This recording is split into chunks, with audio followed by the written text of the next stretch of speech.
Hello, faithful, and welcome to the 49ers Plus podcast. I'm Al Moriello, and this is your source for the most objective 49ers discussion, only smart takes without the clickbait. And today we're going to be discussing the Niners' thrilling come-from-behind victory at Seattle, 17-13, courtesy of Brock Purdy to Jake Tonjes. We're going to be talking about everything from the game. We're going to be starting with special teams. I know that's a discussion that a lot of people want to have, I guess, except for Kyle Shanahan. We're going to go over the offense, what was working, some issues I saw offensively, the same with defense, the difference that Robert Saleh makes. There were some issues we need to discuss as well. And then finally, takeaways from the game, where the Niners go from here. So let's get right into it. We'll get into the good stuff first, but let's at least get into the bad or the questionable stuff. The special teams guys, bringing in Brent Boyer, bringing in a new long snapper, a new punter, keeping Jake Moody, new punt returner in Sky Moore, bringing in new players like Luke Gifford and Siran Neal to be special teams stalwarts and to help out a very porous and poorly run special teams unit bore no fruit today at all. We're going to start with what Kyle said about Jake Moody, who missed a 27-yard field goal off the upright, had another one blocked, which, guys, let's be logical about this, was not his fault. No one should say, well, he should have gotten the kick up higher. The line got blown up, but that's a special teams thing unless, I think it was Matt Hennessy, whoever was over on that left side, just got completely overpowered by Julian Love or whoever made the block. But per Kyle, he was asked by reporters, there is no question Moody will remain the kicker. He didn't say for how long. Remember, Kyle famously said on a Wednesday or Thursday, I don't know if any of us are going to be alive on Sunday. So we're going to take that for what it's worth, right? They should be working out kickers. If you've been listening to the podcast, I've been saying this for maybe a month and a half at this point, if not more. There should be a kicker on the practice squad. There's no reason to have, when you have 16 spots, 17 with the international pathway player, that you can't find one practice squad spot for a kicker. Greg Joseph, who was in camp, is available. Eddie Pinheiro, who had a perfect preseason, is available, among a handful of others. Jake Moody did bounce back with a field goal to tie the game at 10, and then an extra point that was very important to go from 16-13 to 17-13. Moody almost blew the game for San Francisco. And to keep going into game after game with Jake Moody is getting close to organizational malpractice. Kyle was going for, he went for it on 2 fourth downs. They were 2 for 2 on fourth downs. That should have closed the book on Jake Moody if it hasn't already. What is Kyle going to say in a press conference? Of course, he's going to back his player and say he will remain the kicker. He may not be the kicker tomorrow. He didn't give a time frame on this. I don't think Boyer and company can seriously look the fandom or the media in the face and say, yes, Jake Moody gives this team the best chance at special teams, or at least as a place kicker. Thomas Morstead was probably the best addition that they made. 2 good kicks, a long of 54, has good hang time. But it's not just the missed field goals. When the Niners went up 17-13, Jake Moody put the following kickoff into the end zone. A yard or two. Yeah, wasn't that far into the end zone. But why are you not just popping it up? Or just having it land at the 5 and hope your special teams can tackle Seattle's returner prior to their 35-yard line. It's not just the field goal stuff, right? We saw him in preseason kick the ball out of bounds, again, to the right side. Same as where he let the ball drift into the end zone. I know Moody's got a strong leg, right? This feels like, to me, when organizations go after the big armed prospect but can't actually quarterback, or the very athletic prospect, Anthony Richardson, who can't play quarterback. Moody is the big-legged kicking prospect when they need a Brock Purdy equivalent. They need someone who is more efficient, more accurate. And yes, Brock had 2 interceptions. We're going to get into that. But to me, whether they are defending their third round pick, whether they actually think that Moody was a better kicker in camp than Greg Joseph, although Joseph had a slightly higher percentage on field goals attempted, it definitely feels like defending the pick that was a third rounder when you can. Watching I'm recording this while I was watching the Ravens game, or it's halftime now.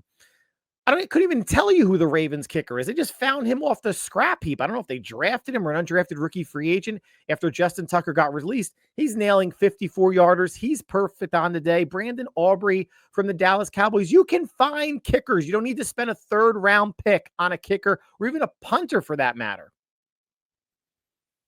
But the Jake Moody experiment should be over. It should be over this week. They should cut him. They should have a kicker tryout.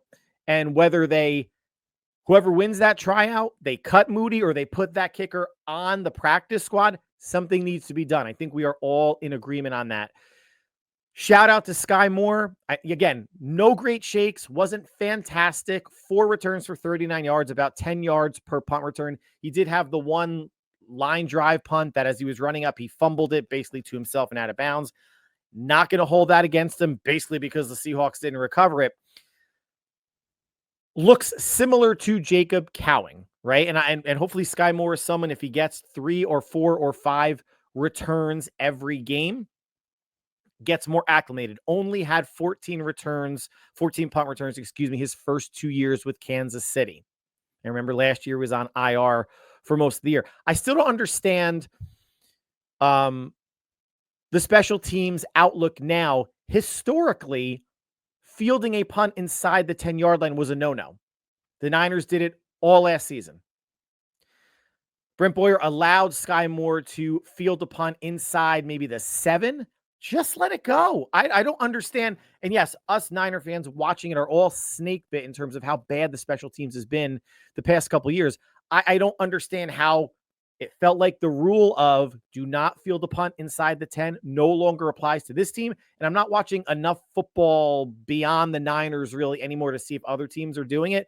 I'll go back and watch the rest of the Sunday night game after recording this. I'll watch some of the Monday night game, the Thursdays as well. And then between kids, flag football, and other sports, Sundays or Sunday during the day is really just reserved for the Niners.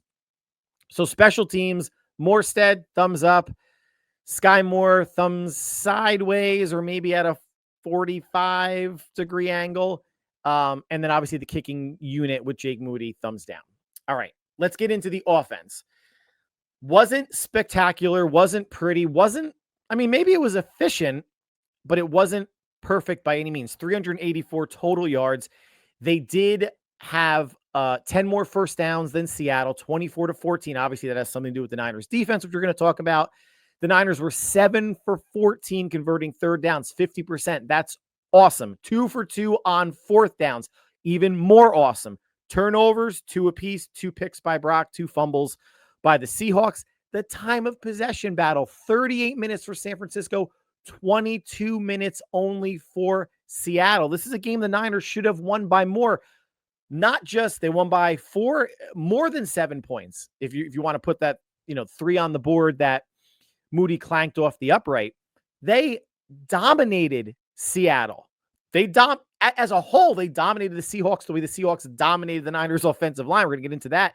And it started with the first drive. Beautiful. 14 plays, 95 yards, starting at their own 5-yard line, 8 minutes and 22 seconds. Punched it in. But a lot like last year, they stalled. The offense stalled for basically 2.5 quarters. Only having 7 points on the board, then 10 points when Moody finally decided to make a field goal. This has been an issue. And yes, Kittle went out with the hamstring. We'll see how long he's going to be out for. Jennings went out, and it was reported that he was in a decent amount of pain in the locker room. We'll see how much time he's probably going to miss and what that receiver room is going to look like moving forward. We'll be talking about that momentarily.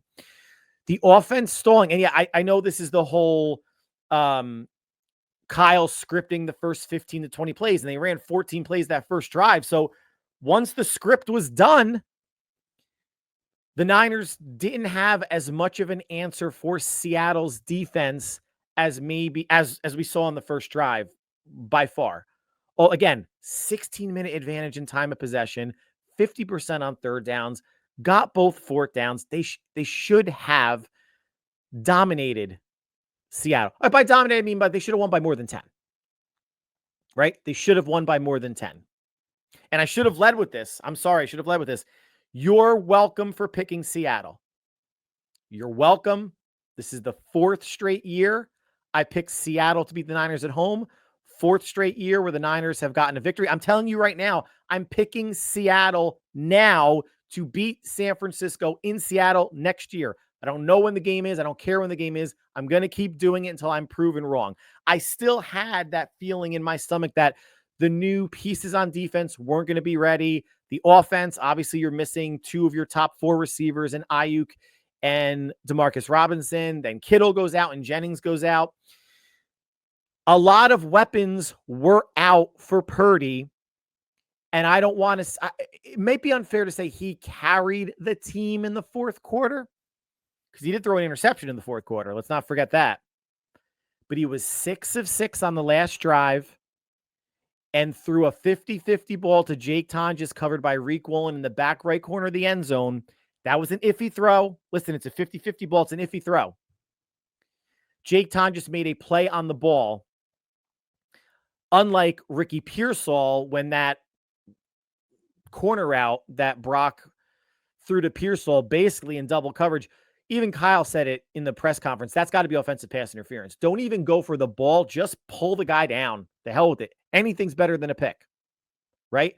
Pull him down. If he's got you boxed out like this, just tackle him.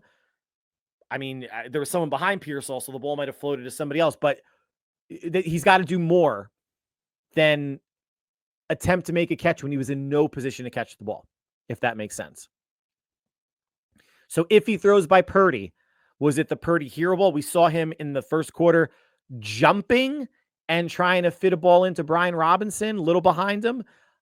Purdy almost took a huge sack where he was running backwards, was able to scramble, throw it out of bounds, did take a sack, a 12-yard sack, complete bust on the line.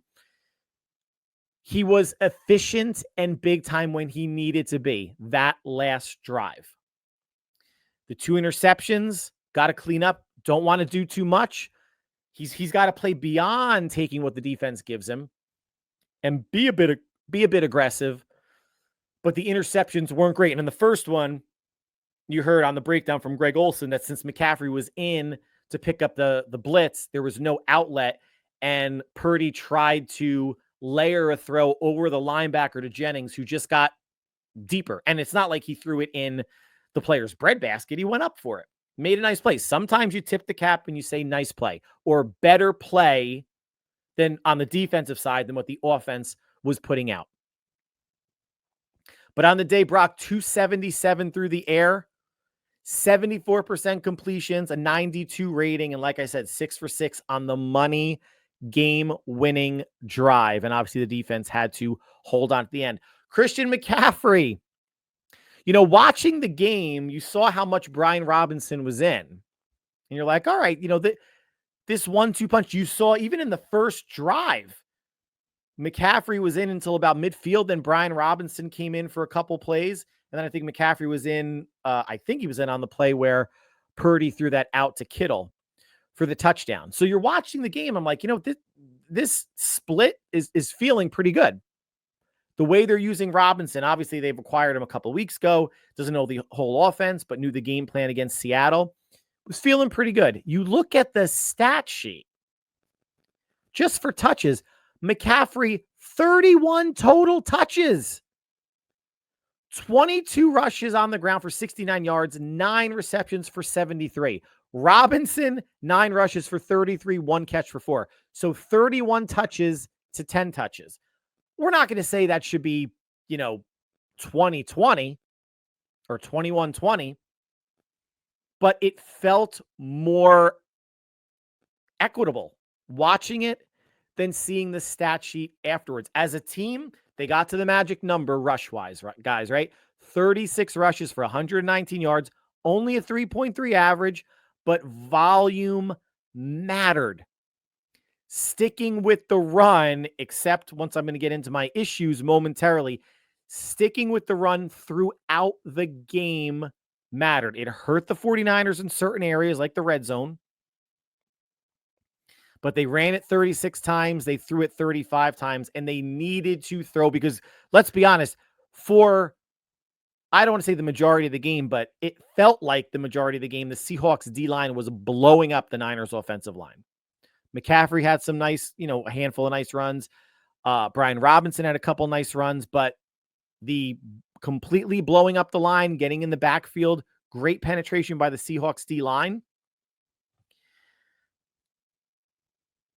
Kyle in the red zone, definitely on the drive where Moody missed the field goal, hit the upright, stubbornly running the ball into 9-man boxes, if not a 10-man box. Now, I doubt Brock checked into that run, but if Kyle doesn't give him the ability to audible more, I'm wondering if that's something that's on the table as the season goes on. There's no way a quarterback checks into a run when you're seeing that many players within 7 yards of the line of scrimmage. Impossible. Where was the play action? Where was showing heavy, showing 2 tight ends, showing 7 or 8 on the line, play action to McCaffrey, and then hit them over the top with either one of your, and over the top, I mean like 10 yards downfield because they were inside the 15 at this point, or even, inside the 15. Play action was gone. They ran play action. I'm not going to say they didn't, but when the Niners went heavy, they were going to run the ball. And down in the red zone and in other areas of the field, but I'm thinking specifically of the red zone, Seattle was pre-snap looking to take that away, and the Niners did not have an answer for it. That is going to need to change moving forward. I appreciate sticking with the run because, again, 30 is the magic number, and they got to 36. But there were plays, and we all watched the game, where they should have opted out of the run. There should have been an audible or an out that Purdy had to check to some sort of, even if it's a play action, quick pass, something, because you could tell immediately when a run wasn't going to work, and it usually didn't. Wide receivers, Pearsall, good game. I think 4 receptions, went over 100 yards. Jennings had, I think, 3 receptions, got hurt. They were the only receivers to catch passes. Sky Moore, Russell Gage, Marquez Valdez-Scantling, the other 3 receivers that were active, 0 catches, 0 targets. Marquez, now, I don't want to say they're all to blame. I mean, they are not the starting receivers. Obviously, when Ayuk gets healthy and DeMarcus Robinson, 2 of these receivers aren't going to be on the 53. But I will say this. Marquez Valdez-Scantling needs to be on the practice squad. He should not be on the active roster. If you want to say, well, he has a speed element to take the top off and to stretch the defense, you're telling me Russell Gage or Robbie Chosen can't run the routes he's running and not get looks?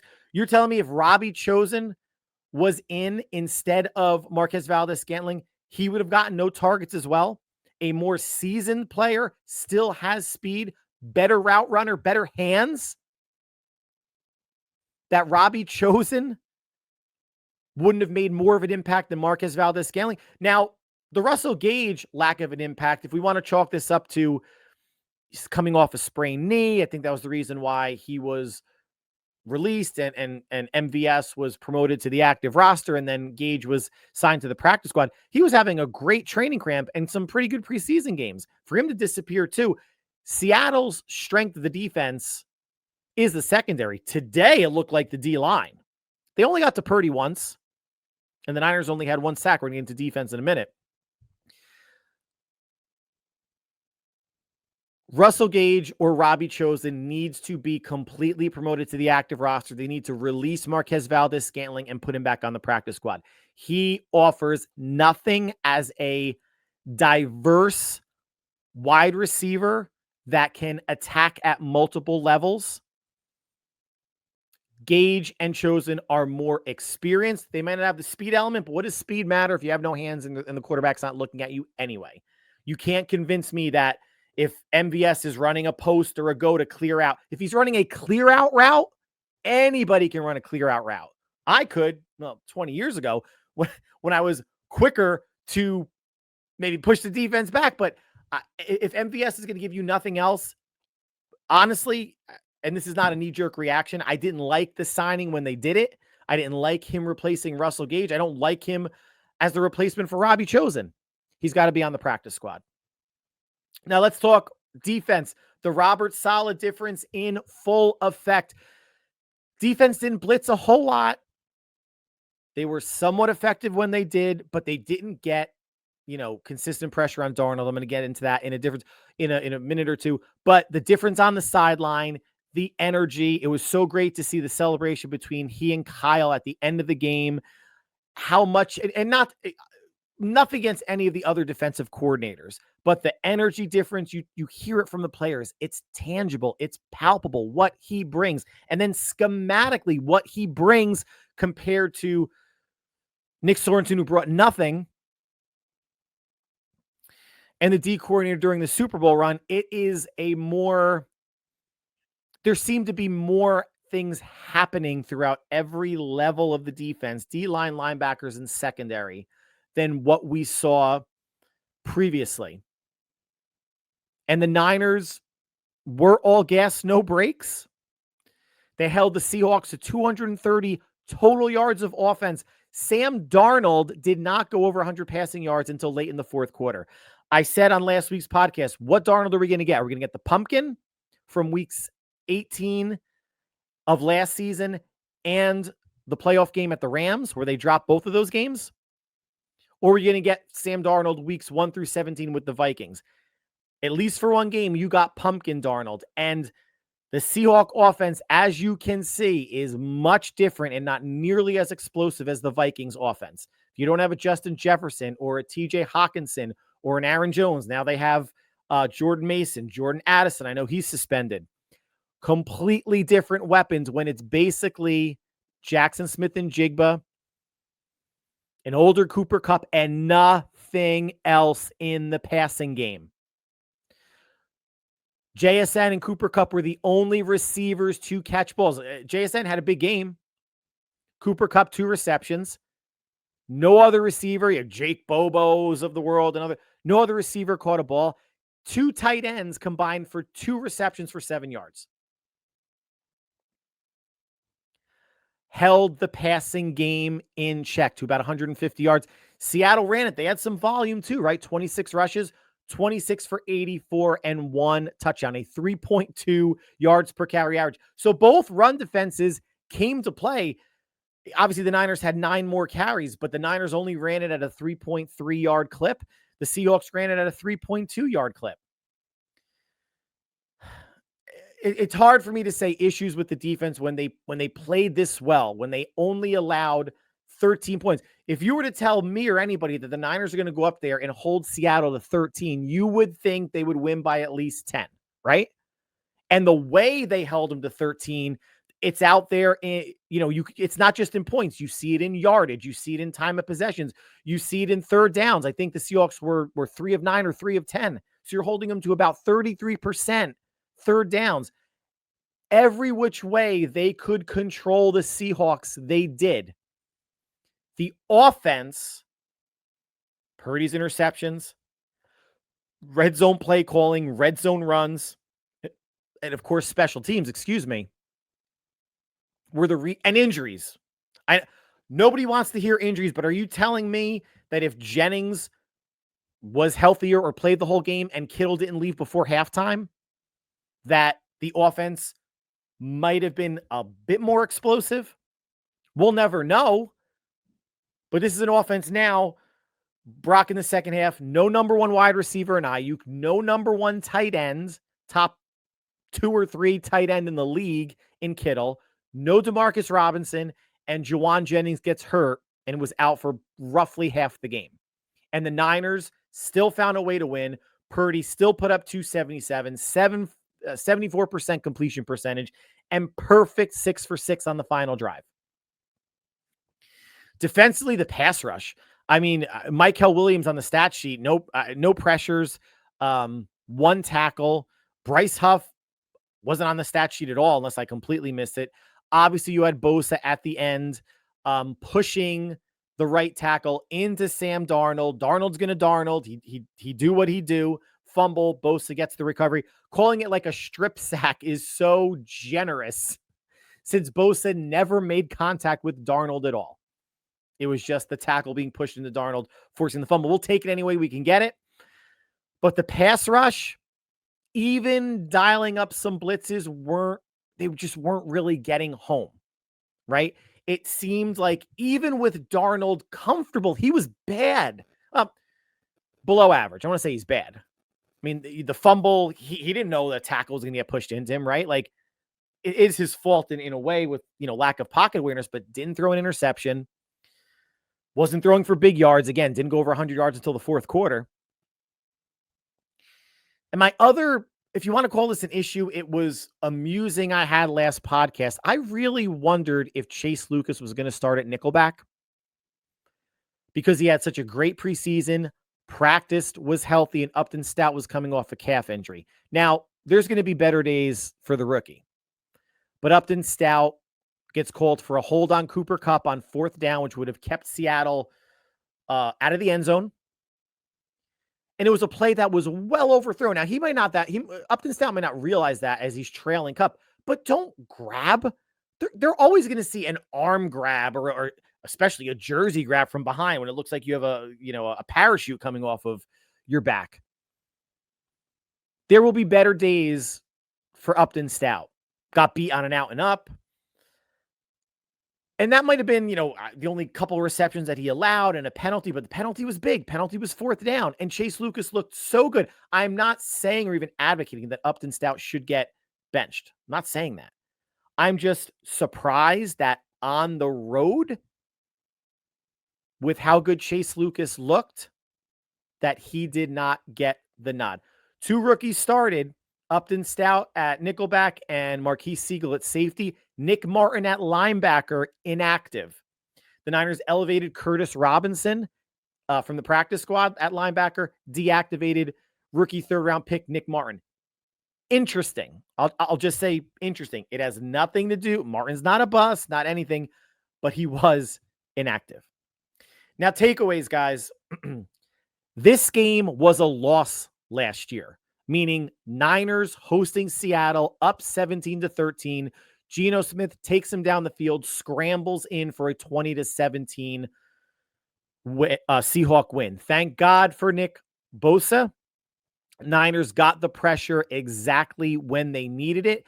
And not only this Seahawk game, granted it was at Seattle, was a loss, this division game was a loss last season. The Niners were only 2-4 in the division. They beat Arizona once and beat Seattle once.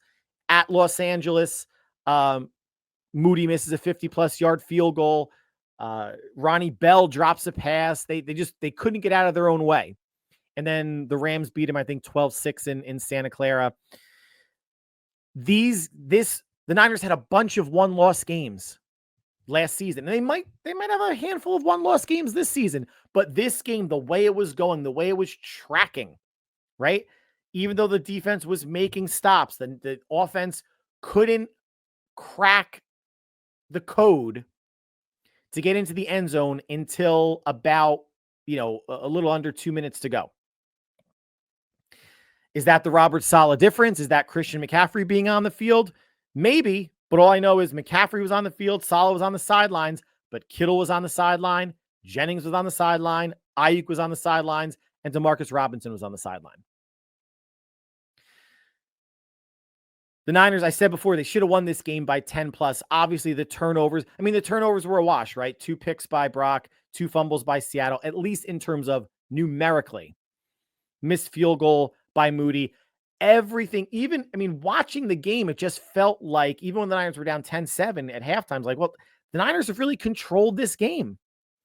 The Seahawks defense, minus 16 minutes of time of possession, they should have been worn down. They weren't. Credit to Mike McDonald and that defense. They kept coming after the Niners. They kept challenging the receivers. They kept beating up on the O-line. We're not going to say every single snap, but boy, it felt like more than 50% of the time, didn't it? This is a game where the Niners should have won by 2 scores. Now, in terms of injuries, we'll figure out how long Kittle's probably going to be out for at least a week. If Jennings was in close to as much pain as what was reported in the locker room, he may be out for multiple weeks. If that's the case, then obviously Braden Willis gets elevated next week from the practice squad at New Orleans. And if Jennings is out, maybe your two elevations are Russell Gage and Robbie Chosen. Again, I would say get Marquise Valdes-Scantling out, put him on the practice squad, put one of Gage or Chosen on the 53, elevate the other. Yet Jordan Watkins may be coming back. I hope Jordan Watkins has a nice career with the 49ers. He's a nothing right now.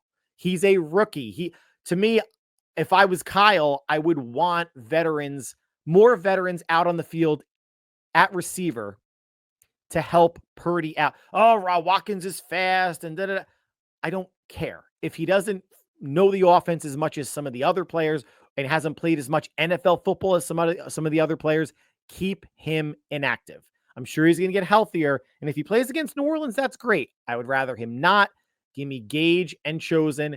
Goodbye, Marquez Valdes-Scantling.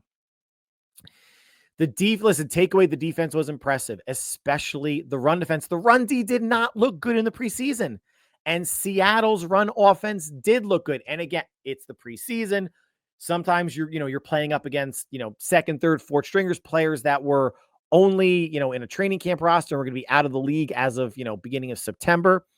But it was a worry. Did not look good for the majority of preseason games, which I mean like 2 of 3.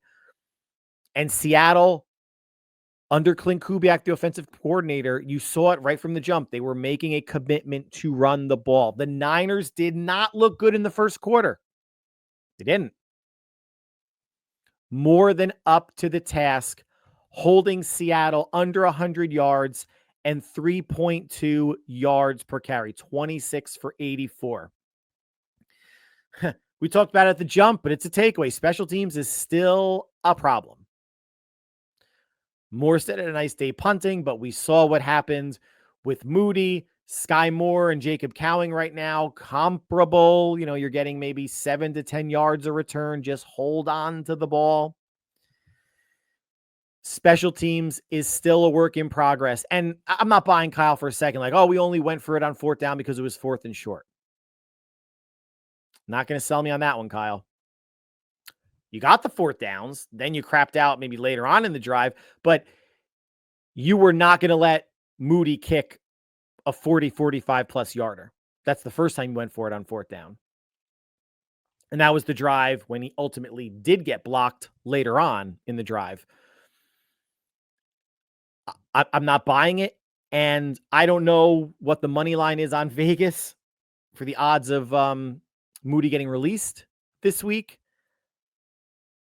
This is the time to cut bait, right? And again, the special teams block, sometimes you just tip your cap that the defense made a better play. The defense overpowered the blocking. The defense made a play and the Niners special teams unit did not. Sometimes you just get beaten like that, but it's been a unit that's had issues for a while, and those issues almost cost the team in Seattle. But it didn't. Niners get out of there with a 17-13 win, NFC win, divisional win. Up next, they travel down to the Big Easy to play the New Orleans Saints, led by Spencer Rattler, who had a decent game against the Cardinals. The Saints lost to Arizona 20-13, but he had a decently efficient game, added a decent amount of yards on the ground with his legs. No touchdowns, though, I don't think, for Spencer Rattler, and I believe no interceptions either. But they passed the ball and ran the ball on Arizona better than the Seahawks passed and ran the ball against San Francisco. 2 different teams, 2 different defenses. I get it.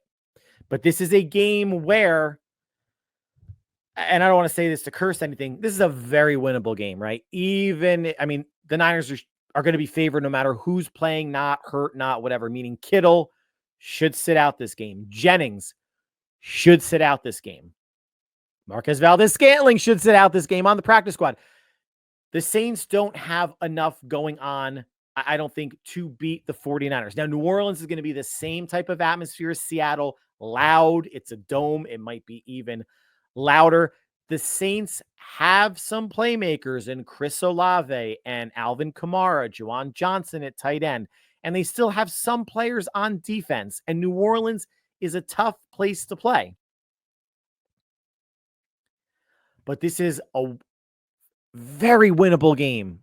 And I'm saying this like the Niners are even with the Saints, or that the Niners are an underdog. They're not. They're favored. They should be favored by close to a touchdown, even with the injuries. But they need to grab this by the throat to go 2-0 with 2 NFC wins in addition to their 1 division win, because they're going home week 3, home opener, division game against Arizona to get home 2-0. And again, I thought they were going to drop this one to Seattle, so I had them going home week 3, 1-1. To get 2-0 and keep racking up the NFC wins, so important in terms of tiebreakers. And there should not be, they have to guard against letdown, big division game, grind it out type of game, full 4 quarters type of game. You could see the Niners coming out a little bit flat against New Orleans, or in more Kyle Shanahan offensive fashion, them having a great first drive, getting a touchdown, and then going dormant for a quarter and a half or 2 quarters. Go down to New Orleans. I don't care about point spreads, covering, or anything. Take care of business and get home for 2 more games that are extremely winnable in Arizona and Jacksonville.